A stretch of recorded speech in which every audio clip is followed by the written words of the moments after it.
Well, all of that is right here in the frontal lobe. The emotional stuff, and that's the eye movement, eye fields as well. Eye Hmm. movement generated up there. Yeah. So it seems to me very kind of basic that it would make sense that those were tied together. Now, that being said, in the 1800s, they thought there was just one pathway from the optic nerve leaving the eye and then some way stations along the way and then back to the visual cortex. Yeah. Well, I think in the mid 1800s, it was discovered there was a secondary pathway that went to the brainstem. And then they found in the 20th century, they discovered that there was maybe 24 hardwired pathways, including one that goes down to the balls of the feet. So that's why one of our catchphrases is the primary purpose of the visual process is to direct action. So it's not just, it's not about sitting and staring at flat things, it's an action system. So, behavioral optometry is also known as developmental optometry. This discipline started in the 1930s, some say the 20s. So, it's been around a while. It's still, unfortunately, well kept secret for most people. It's different in that we have a philosophy that the visual process is primarily involved in action, in directing our actions. We believe that there are more important things than just reading an eye chart on a wall or on a handheld card for people over 40. We are looking at how the eyes track targets, how a person moves their eyes from one target to another, how the eyes coordinate as a team, how the focusing system operates, how flexible and stable it is. So we're looking at a much more dynamic, broad-based view of the visual process as it is relates to a particular human being. And in terms of just like, let's say the average viewer who's not coming to you for any sort of medical reason, what might they get from seeing someone like you? A common thing for patients that I see are headaches that turn out when you start to ask more questions are related to spending time on a computer or reading for long stretches of time or reading for not so long stretches of time. Seeing double after a head injury, children who have difficulty academically. I've seen many children over the years with very high IQs that can't read. And that should be a red flag, but unfortunately, most other professions are not aware of us. Can you talk a little bit about your journey into behavioral optometry? When I was about 8 years old, I needed glasses. And that's where this all started. I know now that before that, very likely before that event, there were other visual issues going on under the surface because I was a non reader. My mom used to say that I started reading at age 4, and I quit around age 10. Did not enjoy reading. What I know now, and what I believe very strongly now, is any child that doesn't like to read, almost guaranteed to have a vision problem. Children are smart, children are curious. The most common way to gather information in this culture is to pick up reading material of some Hmm. sort. So my prescription just started getting worse and worse, and it never really stopped until I started to deal with it myself once I understood what was going on. So I remember one morning when I was maybe in early teen years, usually before I ever even rolled out of bed, I put my glasses on. That was just how I operated. I don't remember ever being told just to wear them for certain things.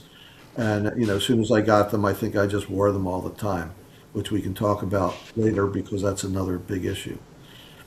So I remember one morning I woke up, did not put my glasses on, and went to go to the bathroom, and my door was in a different position than usual, and I caught it right here. Uh, I wasn't that blind, but I was obviously not, fully awake maybe, but still. And I remember thinking, there's got to be a better way. So it took another, I don't know, 15 years until I made a move. And then so later on in my 20s, I had been out of school for 10 years. without a college degree. And it was a crossroads in my life where I needed to decide what to do next. I was a musician at the time, just, working a day job and playing drums whenever I could to hopefully make money, which didn't really happen. I was looking for something else to do, and I picked up this book that my aunt had given me by Harry Benjamin, who was a follower of Bates, who I think many people have heard of. And it was about, trying to get rid of your glasses and this and that, this kind of thing. And I thought, well, this is interesting. I would like to find somebody who knows this information and also knows the standard kind of care that I've been subjected to all my life at that point. And I thought in the time it would take me to find that person and make sure they were legitimate, I'd probably just do it myself. And I'm And pretty sure wait, you're in your 20s or you're 30 at this I point? was 28. Okay. And I'm pretty sure there was a light bulb over my head. And I live in Pennsylvania. There was a well-respected college of optometry in the area where I lived. And I thought I would contact them and see what I had to do to embark on that. And I got a brochure that told me the prerequisites I needed to get. And I didn't actually need a college degree. I just needed a certain number of credits and certain particular classes that had to be taken before I could make the move, which is exactly what I did. I thought I was going to invent what I'm doing because I had no idea that it was a thing. And then I found out that it was, and here I am. One of the first experiments I did was because one of my brothers went to one of these fast food optometry places I call like America's Best, and he was having issues with the lenses they were selling him, and he wanted to get his money back, and they were giving him a hard time. And as they were out of the room, he looked up at the diploma and noticed it was an MBA and there was no doctor involved. They tossed him out, and he said he rode his bike home. I think he rode a bike, but he wasn't really a bicyclist. I was at the time, and he rode without his glasses. And I said, you can't do that. Because up until that time, and this was around the time I was starting optometry school, all I had thought about was what I can't do without my glasses on, which in my mind, just about everything. I found it difficult to hold a conversation if I couldn't see the person clearly, which I thought was unusual, but it's not uncommon. So I did an experiment myself, except I rode around on my bike in rush hour traffic in a very busy part of Philadelphia near the Art Museum. And I was amazed that I didn't really have any trouble. I didn't run into anything. You can see cars are big enough. It changed my whole attitude on what was possible with using your vision. Yeah, that's an incredible story. Did you not finish college because reading was difficult for you? No, I didn't. Oh, at first, I started out as a psych major or as a political science major, as one often does, and then that didn't seem to be where I wanted to go, so I switched to psychology, and I wasn't sure about that. And for the third semester, the first semester of the second year, it was required to take science. I didn't like science. I didn't want to take biology and cut open frogs, and I didn't know what I wanted to do. And I just thought, there's no sense in continuing this. I didn't want to waste my parents' money. It's a great story because there aren't that many. I mean, that's so unusual to go into a field at that age. Did you go into it wanting to do this type of work? I didn't know it existed, but yes. I quickly found out that there was a clinic in the optometry school where you walk in the main entrance, I think. Off to the side, there's a pediatric clinic, they called it. I looked in there and I was like, what are they doing here? Are you open to speaking about the emotional aspect of vision and maybe in the context of your own story? Well, yeah, that's easy because I don't know of one in my story. Does your whole family have glasses? Is it early Yes. onset? My dad didn't really have glasses till later. My mom did, and my two brothers. Are your two brothers still wearing glasses? Have they done vision therapy with you? One of them has, mainly because he had eye muscle surgery as Oh, a child.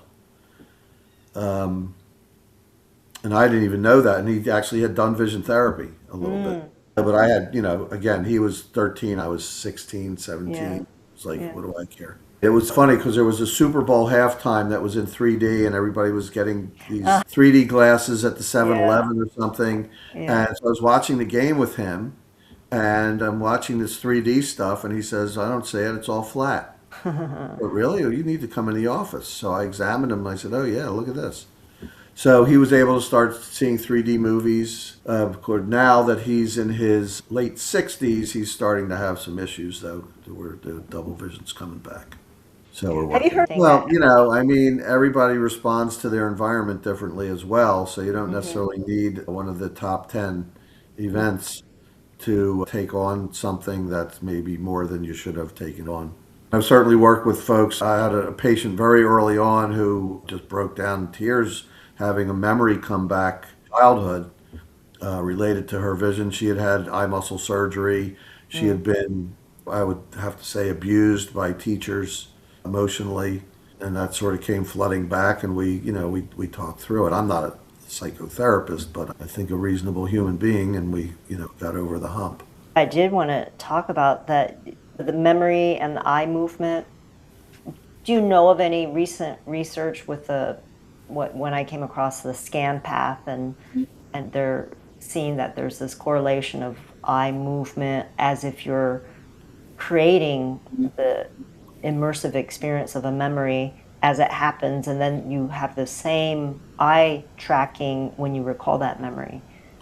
I mean, there are a lot of things that can trigger those types of events inside of us. Have you heard of EMDR? Yeah. So, I mean, that's eye movements and talk therapy around, severe trauma. Yeah, I work with an EMDR therapist who does my work, and she says the hard part of it is trying to help them find a resource. And when you go back into story and narrative, it's often triggering. So she would have to, start from scratch and try to bring them to a neutralized place. So when she works with more of a body-based process, she uses that instead. She said it's like whole body EMDR. Wow. Yeah, Yeah, one of my patients was a psychotherapist and was EMDR, and she stopped. She thought it was too triggering. hard to control. Yeah, it's too triggering. I think it's very simple. Now, I can't say that I know this. What are your thoughts about it? Well, all of that is right here in the frontal lobe. The emotional stuff, and that's the eye movement, eye fields as well. Eye movement generated up there. Yeah. So it seems to me very kind of basic that it would make sense that those were tied together. Now, that being said, in the 1800s, they thought there was just one pathway from the optic nerve leaving the eye and then some way stations along the way and then back to the visual cortex. Yeah. Well, I think in the mid 1800s, it was discovered there was a secondary pathway that went to the brainstem. And then they found in the 20th century, they discovered that there was maybe 24 hardwired pathways, including one that goes down to the balls of the feet. So that's why one of our catchphrases is the primary purpose of the visual process is to direct action. So it's not just, it's not about sitting and staring at flat things, it's an action system. And I say this often to parents when I take them aside is that reading is bad for your eyes. We're not designed for that. We're Yeah. certainly not designed for young male humans to sit still and look at a book. It has to be done, and it's a great way to gather information, but there's a price. So one thing we have found in our discipline is we can use certain lenses to reduce the stress. Like reduced lenses? But let's say, so most of the children I work with don't need glasses to see clearly. They see clearly on their own, and we want to keep it that way. But they're having, they're not reading successfully. They're not retaining information. They're getting headaches. Their eyes bother them, these kinds of things. So we get low-powered convex lenses. That's the opposite of a lens for nearsightedness. Those lenses go by many names, including reading lenses, developmental lenses, and counter-stress lenses, because they do all but eliminate the stress on the system. Really, everybody should be wearing those type of lenses to read when they start reading or sit at a computer. They're basically plus lenses, right? Yes. Yeah, so that they could buy at And a grocery store or well, no, because unless you're over 40, the lenses that we're going to prescribe are considerably weaker than anything you can buy off the rack. oh, so they're like, what are they? Less than a quarter? Well, no, the weakest thing you're likely to find in the drugstore or wherever is +1, and Oh, that's okay. not all that common. So most of the lenses I prescribe for young people, especially, are +0.5. So if you were to look through those, if one was to look through those, it would seem like they don't really do anything. There's not much of a difference in the appearance.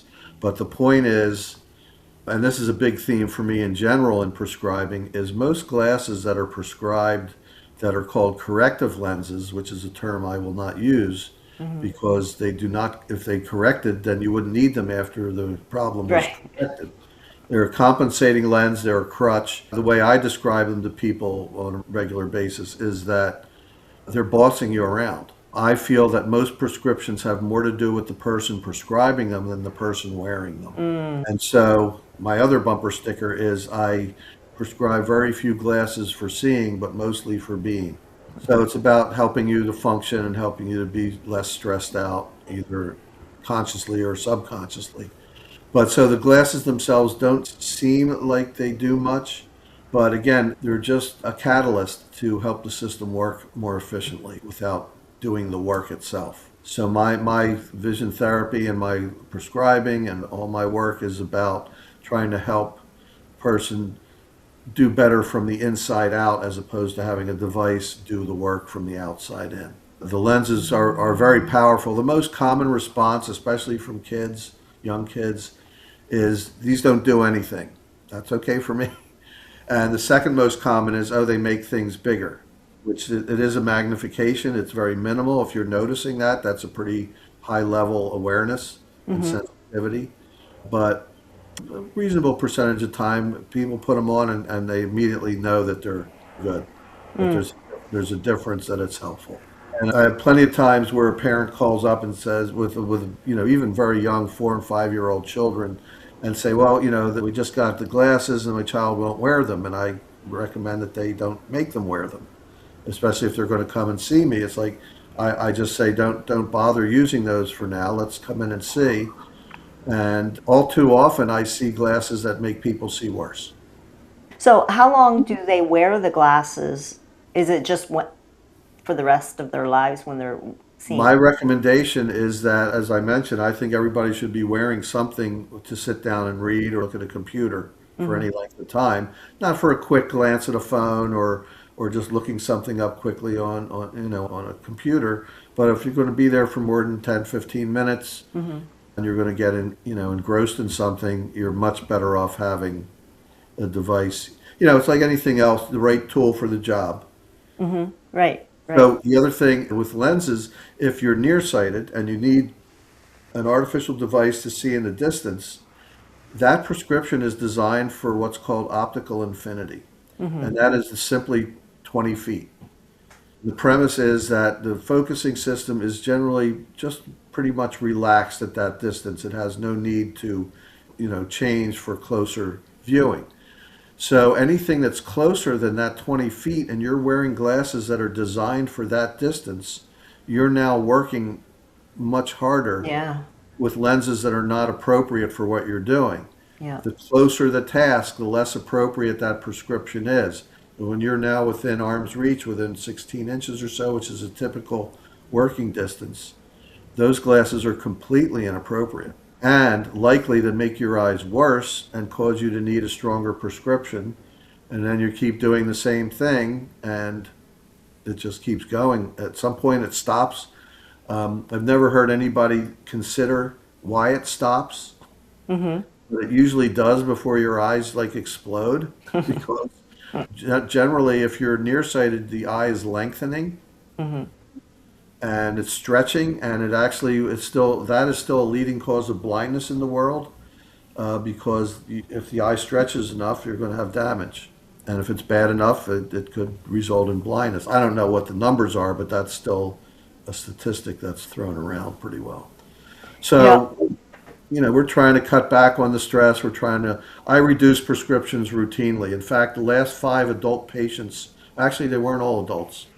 At least one of them was a teenager that I just simply said, don't wear your glasses. They came in with glasses from somebody else. A couple of them, actually, the two oldest ones were 79 and 82 years old. I proved to them that they were seeing better without the glasses than with them, as far as distance goes. One of them, it was clear that she actually was able to walk more comfortably and with less fear without the glasses. So we're looking from a very different perspective in the developmental optometric discipline than just, we want to make, the other doctors just want to make you see as clearly as possible. And I believe that if you do see as clearly as possible without glasses, that's fine.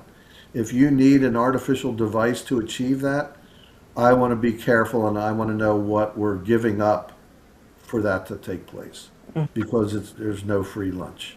So when you reduce their lenses, do you give them ways to settle into that? I usually don't have to. In the rare instance where I do, yes, we'll, either won't change it right away and start doing vision therapy, or we'll, whatever works for them. My main goal is to provide options, at least in the beginning, because they're not used to, all people are accustomed to is going in there. And then the worst part is the end of that process is typically which is better, number one or number two. And because of the way that's presented, it's an extremely anxiety-producing exchange.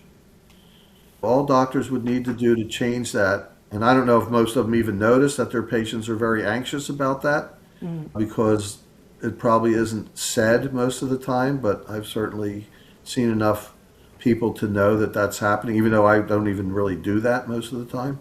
But if they would set it up by saying, I'm going to show you 2 lenses that are almost identical, let me know if you notice a difference. So when you leave an open-ended exchange, you're going to get more information. When it's basically a yes or no, then you don't leave much room for negotiation for anybody what's going on. And now the first thing that happens in most regular eye exams is you go and sit in front of a machine that is designed to supposedly measure your prescription. That goes to a printout, which is handed to the doctor. That is the doctor's starting point. To me, from what I've seen of those machines, excuse me, that is an erroneous starting point most of the time. So if you're starting from that place, the chances of you ending up in a good place are almost non-existent. I've had 2 adult patients in this past year, or earlier this year, I think, that were having panic attacks from their glasses. And then I changed the prescription, and all of a sudden everything starts to settle down. Now that can involve not seeing as clearly as you absolutely could, but most people end up okay making that trade-off, because the other thing that happens is if you pull the prescription back, that creates a scenario where the system can kind of take a deep breath and move back in time almost, as far as the prescription goes. So people end up seeing as well or better with weaker prescriptions than what they originally had. And it's better for them.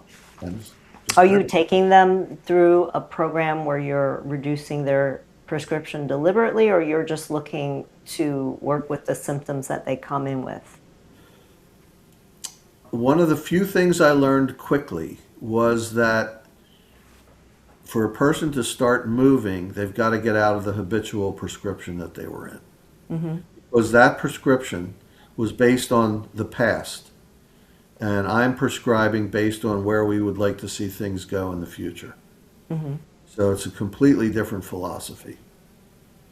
Again, most prescriptions are a crutch. They're just a compensation that masks the symptom of not seeing clearly. And the reason most people don't see clearly is something that's deeper in the system that went wrong, and they were trying to compensate for that and making adaptations and adjustments to survive. So, for example, nearsightedness is the best example because the most common refractive condition, prescription causing a prescription, is if you're straining close up, you often have trouble relaxing your focus when you try to look far away again. So let's see, for an example, let's use an 8-year-old boy named Steve. And he can't see the board, and everybody gets upset that he can't see the board, so they go to the doctor. The doctor puts on a pair of glasses that enables him to see the board. But he wears those glasses all the time, and he's reading with those glasses now. He still doesn't know how to relax his focusing. So after a few months of this, he looks up at the board, it's blurry again. Back to the doctor, stronger glasses, lather, rinse, repeat. I believe that I have very clear memories of at least 2 incidents of leaving that doctor's office with new glasses and wondering why the world was bent out of shape. And so I will not accept anybody not liking the prescription I give them right away. If that happens, I need to fix it. And it rarely happens, I will say, in all candor, but it does happen. Then that's on me. And what I was told as a child was, oh, you'll get used to it. Right, totally. And if that's your only option, then yes, you'll get used to it, no Yeah. matter what it costs. If somebody's having trouble with my prescription, then I got to fix it. It's Yeah. not their problem. Or it's not their fault. And so what do you use glasses for now? Myself, well, I'm still very nearsighted. I have cut back from what my maximum prescription was. The other thing is astigmatism, which is a very common thing that's in prescriptions that doctors don't really like to talk about because it's difficult to describe and define. I just take it out of people's prescriptions all the time. Yeah. My experience has been that just about everybody measures some amount of astigmatism. Because nobody needs it in their glasses. And I discovered that first with myself.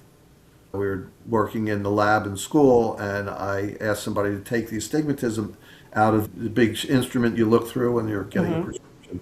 I said, take that out of there. I want to see what it looks like. And I had to ask them twice because nothing changed. And then I found out they had taken it out and nothing looked different. And I was like, why am I wearing this? I had a new pair of glasses made without that. I've never gone back. And then at some point, the machine stopped measuring it. So I'm not sure what that's about. That's a real thing that happened to me. So yeah, I'm much more interested in, my mantra is basically comfort, performance, development. So the first thing I want to address is persons coming in. Again, they're there for a reason, with me for a specific reason. I want to get them to be comfortable as quickly as possible. And then I want to make sure that they can perform their activities of daily living and their hobbies and job at a higher level. And then also support them as they develop throughout life, because you're always developing.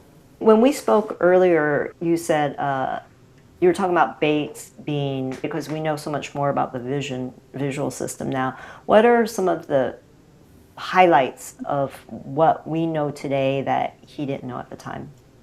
Well, of course, he was quite a renegade in his time, in the Yeah. early 1900s to the 1940s.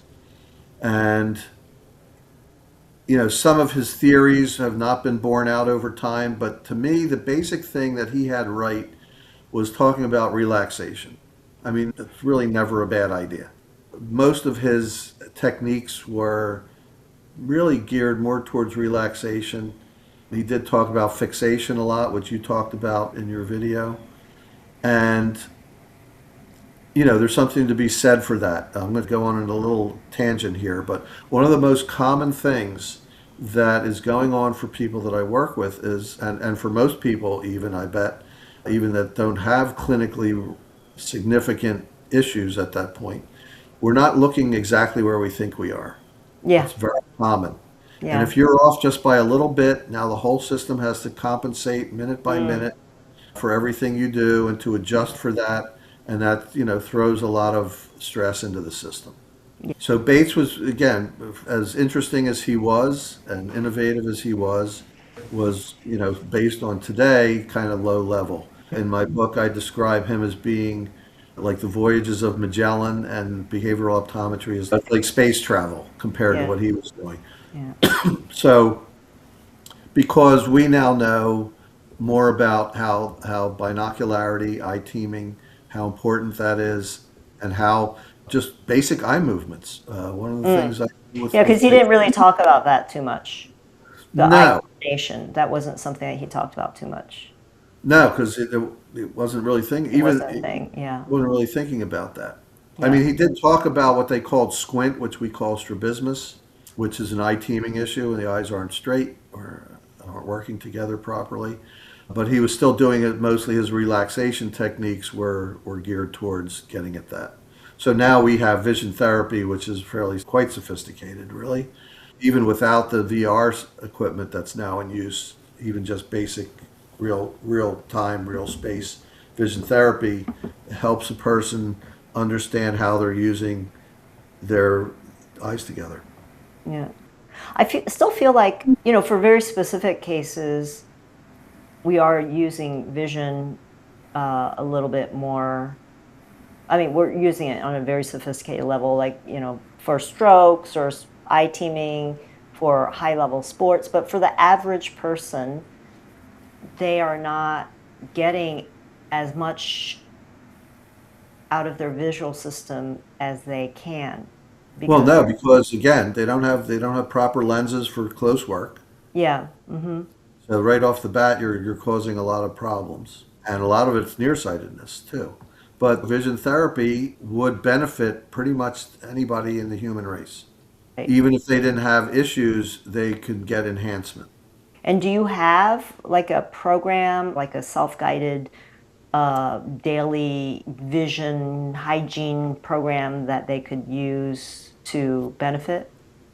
I don't have anything like that because my feeling is that doing it yourself is not a great idea. That's why I actually Okay.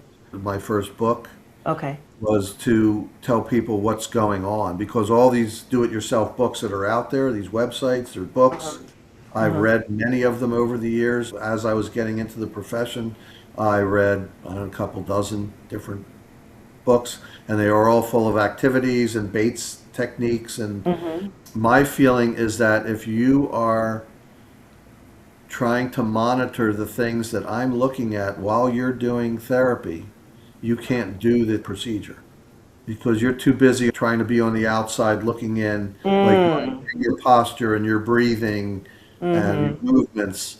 And I actually almost very rarely give homework other than Hmm. wearing the glasses that I prescribe. Oh, okay. All right. And Interesting. I have found that Less is more. I gave a talk about why I don't give homework. I have half a dozen specific reasons, including I don't want parents working with their own children. Mm. People just came back, and when I was doing homework and when I started out, people would invariably come in and say, "Oh, I didn't have time," and now they're feeling guilty, like don't Yeah. need that. And Yeah. the reason I told you, and I presented this lecture, and I knew there was going to be a response. It was a format where it's a short presentation, and then the audience is all colleagues, and they start jumping up and asking questions or making comments. Hmm. The first person who leaped up, I knew he would because he's very big on homework. And one of the things he said was, how are they going to get better if they're not practicing in between? And I never thought of this until that moment. It just popped into my head. I said, when are they not practicing using their vision? And the other thing was, he said, how long is your typical case? And I said, 6 to 9 months. And I could see the look on his face was, oh, same as me. Right. Right. Right. Yeah. And I've had very good success. If it's a very severe situation with an eye turn or something like that, Yeah. things they call lazy eye, which is to me insulting. I think it's a Yeah. heroic eye because it's giving up itself for the greater good, but another story.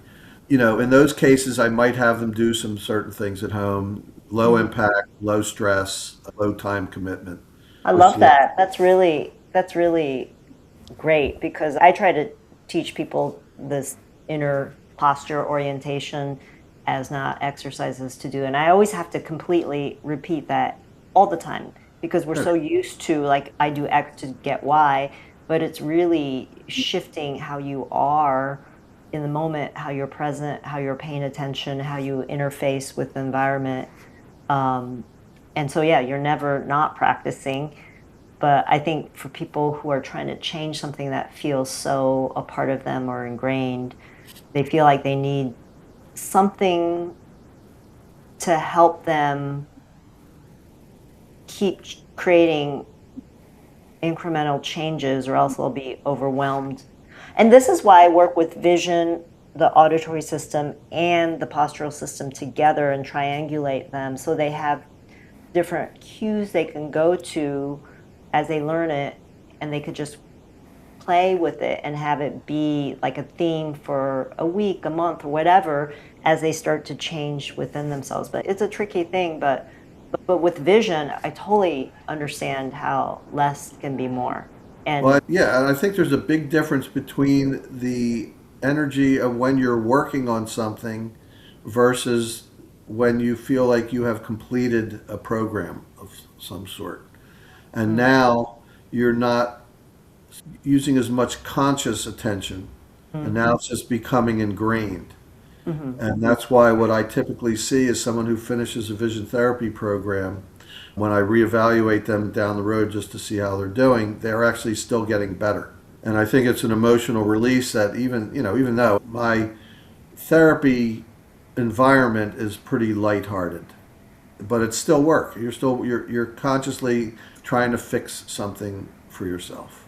Mm. I'm just the guide, but you're working on something, and then once you feel like, oh yeah, look, the symptoms are gone. When I feel that we're at a point where the changes that have taken place are going to stay. It's very rare that somebody backslides to the point where we have to bring them back in for, a freaking tune-up. Mm. Do you But work yeah, with people remotely, or it has to be no, in person? Hmm. no, I was getting tempted during COVID, and I spoke to some of my colleagues who do that. Hmm. Uh, Even some of them did it before that, just because some people just have nowhere to go.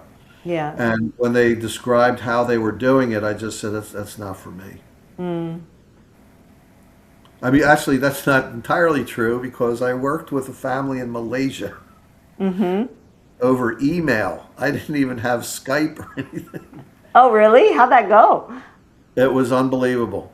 They ended up, there was a mother and two of her children all had crossed eyes.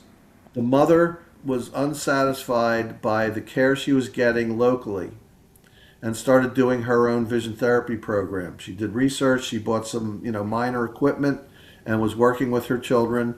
The first thing I had to tell her was to back off a little bit because she was working every day. It's like, no, don't do that. And then we traded emails and some pictures. I sent them some glasses, which is maybe a little weird, but I That's just great. knew that I was going to give them. I wasn't going to try to, correct or even compensate. I just wanted them to have the counter stress lenses. Mm. And so we did that, worked together for a year or so, and then a young guy opened up a practice only 5 hours from them. And he's just oh I ended up meeting him, and he's just Uh-huh. a wonderful guy, Stanley Tien. He was seeing them periodically. They wrote two beautiful children's books about this. Oh, that's cool. And the little girl illustrated both of the books. It's just unbelievable. Yeah.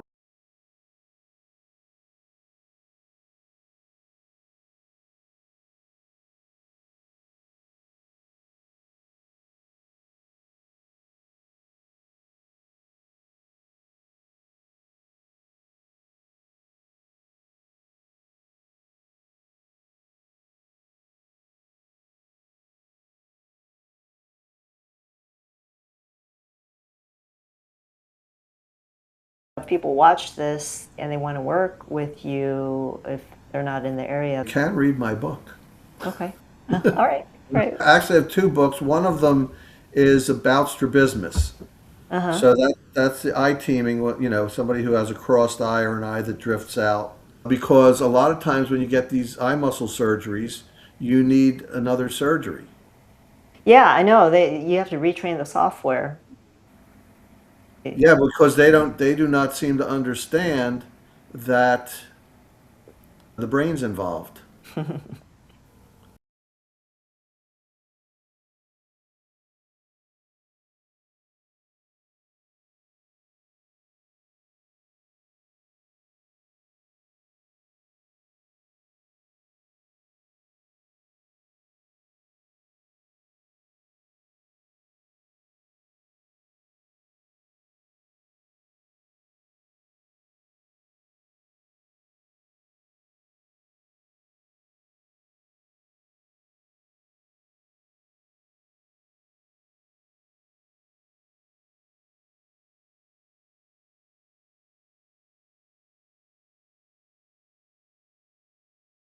I'm going to Yes, so show that's, you. you can look that up. It's the Quiet Mind Foundation.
The person I work with is Marvin Berman, and the Okay. Quiet Mind Foundation. Is really Quite. interesting.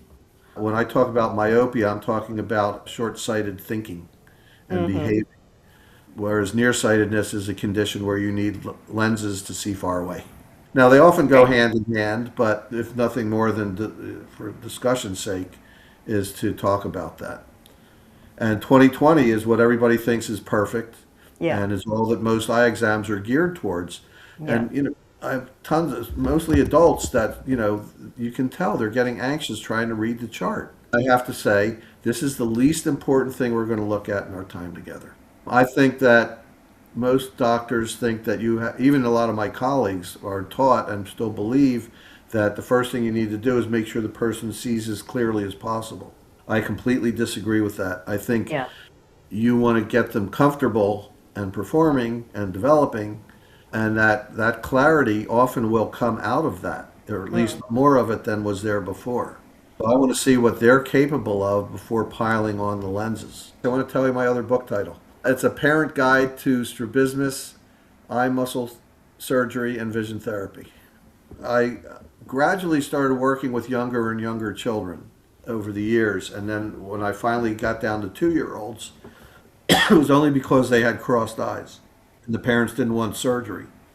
And so, with several of these little folks, I was able to help them figure out how to straighten their eyes. And anybody is welcome to contact me. The website is gallopintovision.com, and you'll find a phone number there, address, and you'll see on my homepage several slides that each say call and speak directly to Dr. Gallop, because I'm Thank the you only for one being there. thank you for being so open and available Thank you for and inviting generous. me. This has been fun.